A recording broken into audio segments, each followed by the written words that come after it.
একটা গাভীর পালন হওয়াটা কতটা জরুরি। তো একটা গাভী পালন হওয়াটা দুধের জন্য অনেকটাই জরুরি, কিন্তু সব কিছুই না যে পালন বড়োর জন্য দুধ অনেক বেশি তা কিন্তু না। যে আমার পিছনে যে একটা অনেক উন্নত জাতের একটা ফ্রিজিয়ান গরু দেখতেছেন, এর পালনটা দহন করার আগেও যেরকম অনেকটা বেশি থাকে এবং দহন করার পরেও ঠিক ওই রকমই থাকে। আর প্রতারকেরা এই পালনকেই টার্গেট করে।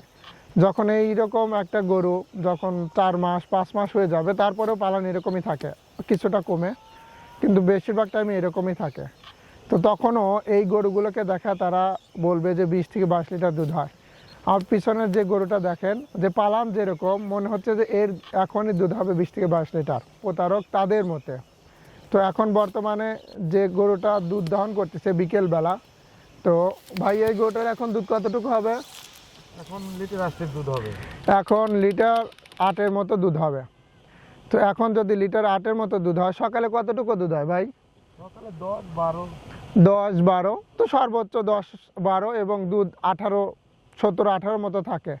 যেহেতু কাঁচা ঘাস খাচ্ছে, পর্যাপ্ত কাঁচা ঘাস খাচ্ছে, যে কারণে দুধ বেশি থাকে।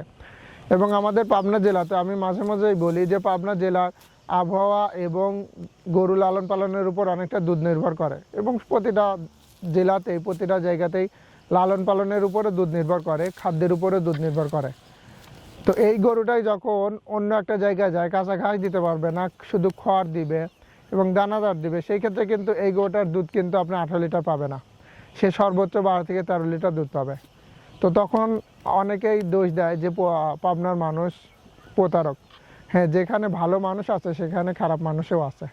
এই জন্য আপনি জানতে হবে, বুঝতে হবে, চিনতে হবে। যদি আপনি ক্রয় করে যদি জিততে পারেন, যদি চিনে কিনতে পারেন, তো সেই ক্ষেত্রে আপনার জন্য ব্যবসা বা খামারে টিকে থাকা সহজ হবে। তো এরকম আরও পরামর্শমূলক ভিডিও পেতে আমার চ্যানেলটি অবশ্যই লাইক করবেন এবং সাবস্ক্রাইব করে পাশে থাকবেন। আসসালামু আলাইকুম ওয়া রাহমাতুল্লাহ।